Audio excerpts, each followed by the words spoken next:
इस वीडियो में हम डिटेल में जानेंगे कि ट्रेंड लाइन को सही और इफेक्टिव तरीके से कैसे ड्रॉ करते हैं। साथ ही साथ हम यह भी जानेंगे कि ट्रेंड लाइन को इस्तेमाल करके हम कैसे हाई प्रोबेबिलिटी वाले ट्रेड्स को खोज सकते हैं और प्रॉफिट बना सकते हैं। सिंपल भाषा में समझाऊंगा, इसलिए वीडियो को पूरा देखिए और कोई भी चीज मिस मत करिए। चलिए शुरू करते हैं।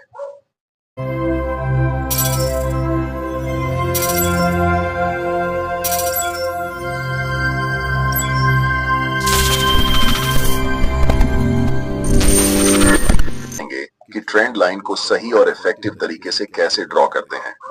साथ ही साथ हम यह भी जानेंगे कि ट्रेंड लाइन को इस्तेमाल करके हम कैसे हाई प्रोबेबिलिटी वाले ट्रेड्स को खोज सकते हैं और प्रॉफिट बना सकते हैं।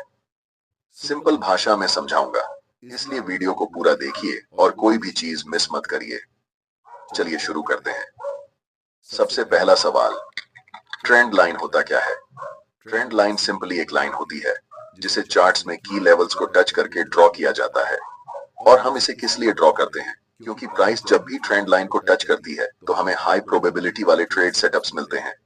चलिए इसे एग्जांपल के साथ समझते हैं। ट्रेंडिंग मार्केट के दो फेज होते हैं, एक अपर ट्रेंड और दूसरा डाउन ट्रेंड। अपर ट्रेंड में प्राइस हायर हाई और हायर लो फॉर्म करके ऊपर की तरफ बढ़ती जाती है, और इसका जस्ट उल्टा डाउन ट्रेंड है जहां पर प्राइस लोअर लो और लोअर हाई बनाकर नीचे की ओर बढ़ती है। ये एक अपर ट्रेंड का चार्ट है। प्राइस लगातार हायर हाई बनाकर ऊपर की तरफ बढ़ती जा रही है। यहाँ पर हम ट्रेंड लाइन प्राइस के नीचे की लेवल्स को मिलाकर ड्रॉ करेंगे और ये ट्रेंड लाइन सपोर्ट के रूप में काम करेगी। और इसी तरह प्राइस के ऊपर बने लेवल्स को मिलाकर एक ट्रेंड लाइन ड्रॉ कर सकते हैं जो कि एक रेजिस्टेंस के रूप में काम करेगी। अब यह एक डाउन ट्रेंड का चार्ट है क्योंकि प्राइस लोअर लो बनाकर लगातार नीचे की ओर बढ़ रही है। यहाँ पर हम प्राइस के ऊपर इन लेवल्स को मिलाकर एक ट्रेंड लाइन ड्रॉ करेंगे जो कि सपोर्ट के रूप में काम करेगी। ज्यादातर बिगिनर ट्रेडर्स का एक बड़ा सवाल होता है कि ट्रेंड लाइन ड्रॉ करते समय हम कैंडल्स के वीक को टच करके ट्रेंड लाइन ड्रॉ करें या फिर कैंडल की बॉडी को टच करके ट्रेंड लाइन ड्रॉ करें। तो इसका जवाब बहुत सिंपल है, कैंडल की बॉडी या फिर कैंडल के वीक से ट्रेंड लाइन को फर्क नहीं पड़ता।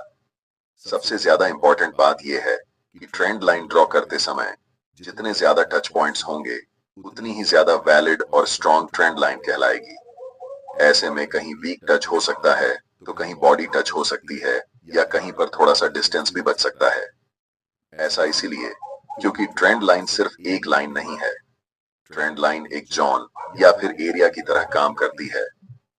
कोई भी ट्रेंड लाइन ड्रॉ करते समय आपको यह ध्यान रखना होगा कि ट्रेंड लाइन कम से कम 3 की पॉइंट्स को परफेक्टली टच करती हो। उम्मीद है कि आप समझ गए होंगे कि ट्रेंड लाइन को ड्रॉ करने का सही और इफेक्टिव तरीका क्या है। अब हम आते हैं दूसरे मोस्ट इंपॉर्टेंट सवाल पर कि ट्रेंड लाइन को इस्तेमाल करके कैसे हम हाई प्रोबेबिलिटी वाले ट्रेड सेटअप्स को खोज सकते हैं और प्रॉफिट बना सकते हैं। चलिए समझते हैं। ट्रेंड लाइन के साथ ट्रेड करने के दो मोस्ट इफेक्टिव तरीके होते हैं। पहला, कंटिन्यूअस पैटर्न के साथ ट्रेड करना।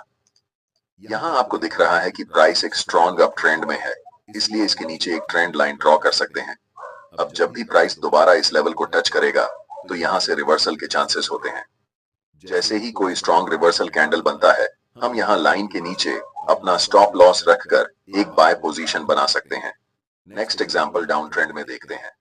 ये एक डाउन ट्रेंड का चार्ट है, इसलिए प्राइस के ऊपरी लेवल्स को मिलाकर हम ट्रेंड लाइन ड्रॉ करेंगे और दोबारा जब भी प्राइस इस ट्रेंड लाइन को टच करेगा तो हमें एक्टिव हो जाना है। लेकिन यहाँ पर हमें ट्रेड अभी नहीं लेना है।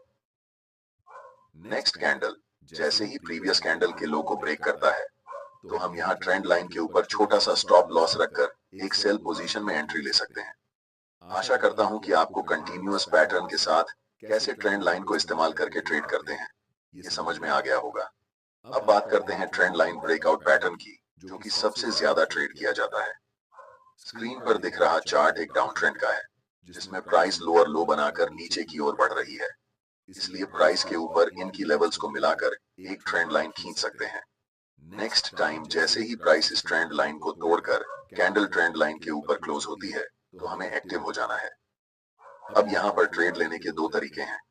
पहले, जैसे ही ब्रेकआउट कैंडल का हाई टूटता है तो आप ब्रेकआउट कैंडल के नीचे अपना स्टॉप लॉस रखकर एक लॉन्ग पोजीशन बना सकते हैं। और दूसरे तरीके में प्राइस ब्रेकआउट के बाद ट्रेंड लाइन को रिटेस्ट करने के लिए आती है, यानी जो ट्रेंड लाइन ब्रेकआउट के पहले रेजिस्टेंस का काम कर रही थी, अब वह सपोर्ट की तरह काम करेगी। और जैसे ही ब्रेकआउट स्विंग को नेक्स्ट टाइम कैंडल क्रॉस करती है, तो आप यहाँ लॉन्ग पोजीशन ले सकते हैं। चलिए आपको एक प्रो टिप देता हूँ। अगर अपर ट्रेंड लाइन और लोअर ट्रेंड लाइन के बीच का डिस्टेंस बहुत कम है, इसका मतलब प्राइस बहुत ही टाइट रेंज में फंसी हुई है। ऐसी सिचुएशन में जब प्राइस ट्रेंड लाइन को ब्रेक करती है, तो प्राइस में बहुत हाई पोटेंशियल होता है, जिस कारण प्राइस एक स्ट्रॉन्ग ट्रेंड के साथ मूव करने लगती है। अगर कहीं आपको ऐसी सिचुएशन दिखे, तो आप इसे कभी भी मिस मत करना, क्योंकि इन ट्रेड्स में हमें बहुत लंबा टारगेट मिलता है। और अब जो हम आपको बताने वाले हैं, वह सबसे ज्यादा इंपॉर्टेंट चीज होने वाली है, क्योंकि इसका इस्तेमाल सिर्फ बड़े ट्रेडर्स और इंस्टीट्यूशंस ही करते हैं।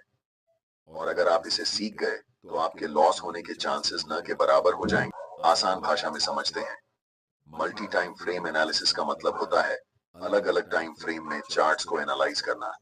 एग्जाम्पल के साथ समझते हैं, ये निफ्टी 50 का 1 डे टाइम फ्रेम का चार्ट है। प्राइस हायर हाई बनाकर ऊपर की ओर बढ़ती जा रही है, जिसका मतलब है कि यहाँ प्राइस अपर ट्रेंड में है, इसलिए ट्रेंड लाइन प्राइस के नीचे ड्रॉ करेंगे। जब प्राइस ऊपर वाली ट्रेंड लाइन से टकराती है, तो प्राइस रिवर्स हो जाती है और नीचे की ओर बढ़ती जाती है। और जब इसी चार्ट को हम छोटे टाइम फ्रेम पर देखेंगे, तो ये डीप डाउन ट्रेंड जैसा नजर आता है। इस डाउन ट्रेंड के ऊपर एक ट्रेंड लाइन ड्रॉ करके हम वेट करेंगे कि कब इस ट्रेंड लाइन का ब्रेकआउट होगा।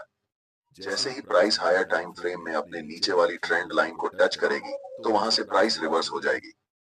अब इसे ट्रेड करने के लिए हमारे पास दो कंफर्मेशन है। पहला कि बड़े टाइम फ्रेम में ट्रेंड लाइन का सपोर्ट मिल गया, और दूसरा छोटे टाइम फ्रेम में हमें ट्रेंड लाइन का ब्रेकआउट मिल गया। इनकी एक्यूरेसी बहुत ज्यादा होती है। यहाँ ब्रेकआउट कैंडल के नीचे अपना स्टॉप लॉस लगाकर बड़े टाइम फ्रेम में जो अपर ट्रेंड लाइन है, वहां तक टारगेट रख सकते हैं। चलिए इसे एक और उदाहरण के साथ देखते हैं। ये चार्ट अभी हायर टाइम फ्रेम में है।